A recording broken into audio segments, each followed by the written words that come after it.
Assalamualaikum warahmatullahi wabarakatuh. Bismillahirrahmanirrahim. Alhamdulillahirabbil alamin. Wassalatu wassalamu ala asyrafil anbiya'i wal mursalin wa ala alihi wa sahbihi ajmain.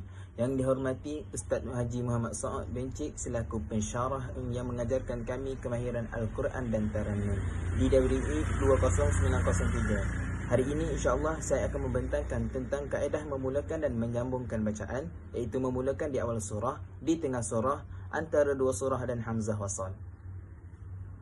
Insya-Allah sebelum saya memulakan pembentangan ini, saya akan memperkenalkan diri saya dahulu, iaitu nama saya Muhammad Hilmi bin Kamaruddin, nombor matrik 076729. Program ialah program Ijazah Sarjana Muda Pendidikan Islam dengan Kepujian, semester 2, sesi 2024, sesi 2025. Sebelum saya memulakan pembentangan dengan lebih lanjut, mari kita lihat objektif pembelajaran yang dapat daripada tajuk ini. Yang pertama adalah memahami perbezaan kaedah bacaan berdasarkan permulaan dan sambungan ayat dalam Al-Quran. Yang kedua, dapat mengaplikasikan hukum tajwid yang sesuai, khususnya melibatkan basmalah, waqaf dan hamzah wasal. Yang ketiga, mengenal pasti kesalahan-kesalahan lazim dan membetulkannya. Yang keempat, meningkatkan keyakinan membaca secara murattal atau bertarannum dengan betul. Okey, mari kita mula dengan pengenalan. Ilmu tajwid merupakan asas utama dalam menjaga keaslian dan ketepatan bacaan Al-Quran sebagaimana yang diturunkan kepada Rasulullah sallallahu alaihi wasallam. Ia bukan sahaja merangkumi hukum sebutan huruf dan mad, bahkan turut merangkumi kaedah yang tepat dalam memulakan serta menyambung bacaan antara ayat dan surah dalam Al-Quran. Salah satu aspek penting yang seringkali diabaikan oleh para pembaca Al-Quran, terutamanya dalam kalangan pelajar, adalah kaedah memulakan dan menyambungkan bacaan dengan cara yang betul mengikut hukum tajwid.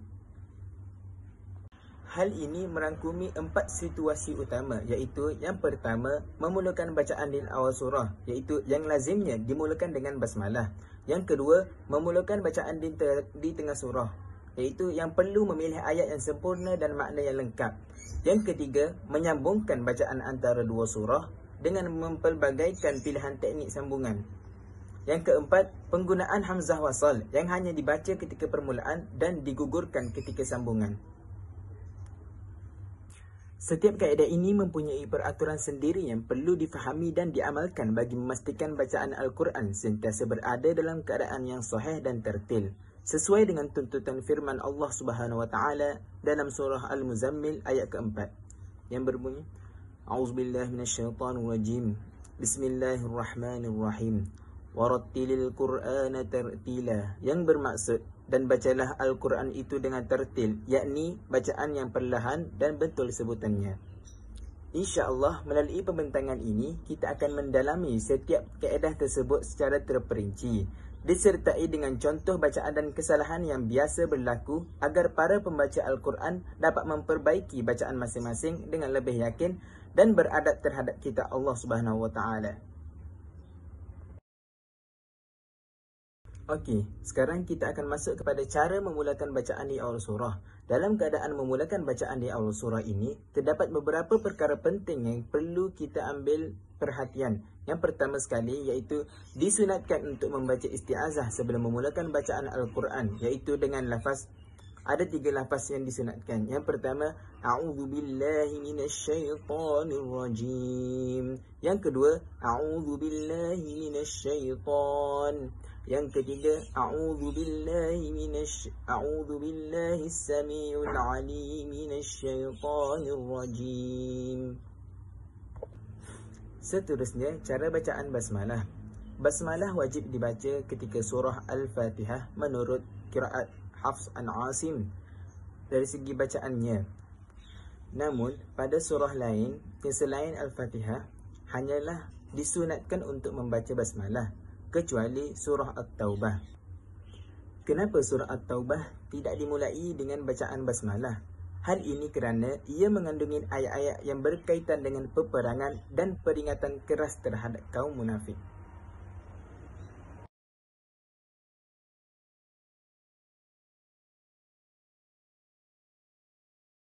Okey, sekarang kita akan terus kepada cara memulakan bacaan di tengah surah.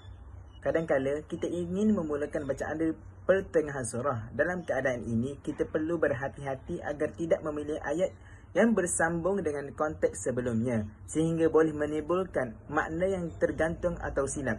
Dalam konteks ini, pemilihan ayat sangat penting. Oleh itu, saya menyediakan beberapa cara pemilihan ayat untuk memulakan bacaan di tengah surah. Yang pertama, pilih ayat yang lengkap dan sempurna maknanya untuk memulakan bacaan. Yang kedua, elakkan memulakan bacaan pada ayat yang berkaitan dengan larangan ataupun perintah tanpa konteks yang jelas. Yang ketiga, tidak boleh memulakan bacaan pada tempat yang menggugurkan makna sebenar ayat atau mencatatkan maksud yang sebenar. Contoh yang salah ialah kita memulakan bacaan pada kalimah seperti illal ladzina amanu tanpa konteks sebelumnya boleh memberi makna yang salah dalam bacaan tersebut. Di sini saya sertakan dua contoh yang memulakan bacaan di tengah surah. Yang pertama iaitu contoh yang tidak boleh digunakan. Yang kedua ialah contoh yang betul. Mari kita lihat dulu. Okey, kita lihat dulu contoh yang tidak boleh digunakan. A'udzubillahi minasyaitonir rajim.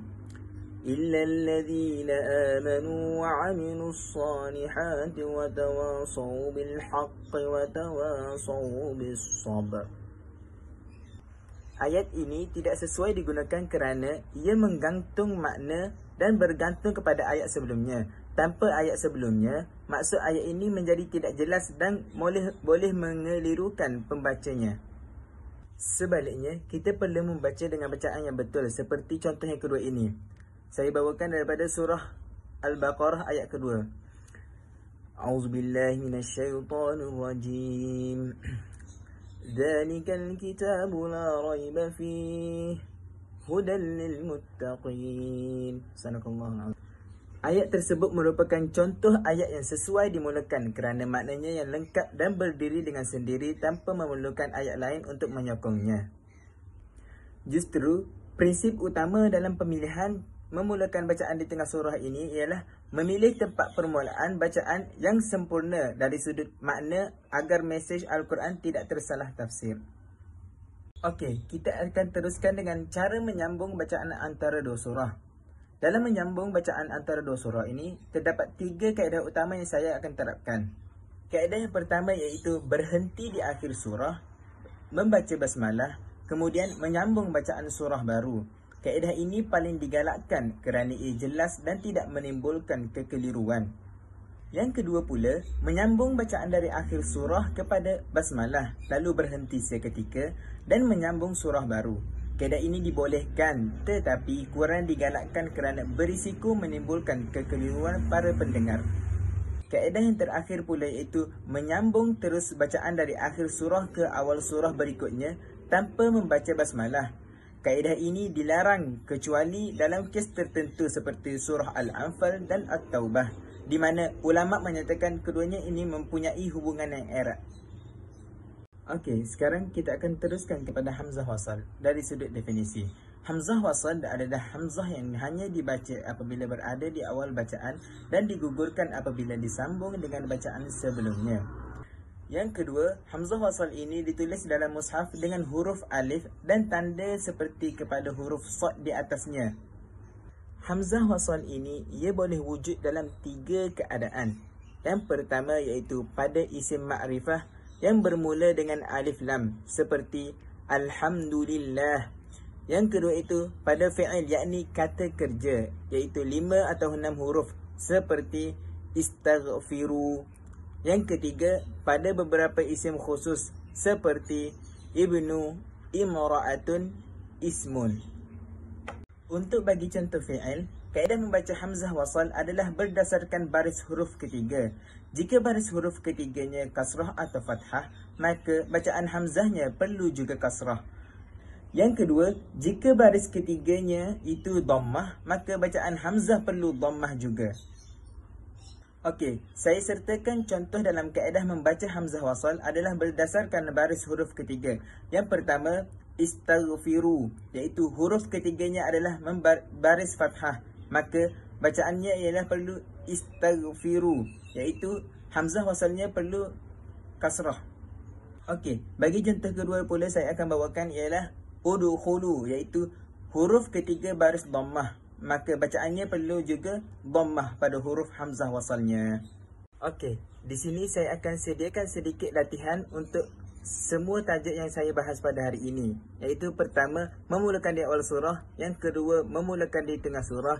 Yang ketiga, menyambung antara dua surah. Yang keempat, hamzah wasal. Okey, bagi contoh ayat memulakan di awal surah itu, saya bawakan daripada surah Al-Fajr yang berbunyi A'udzubillahi minasyaitonirrajim.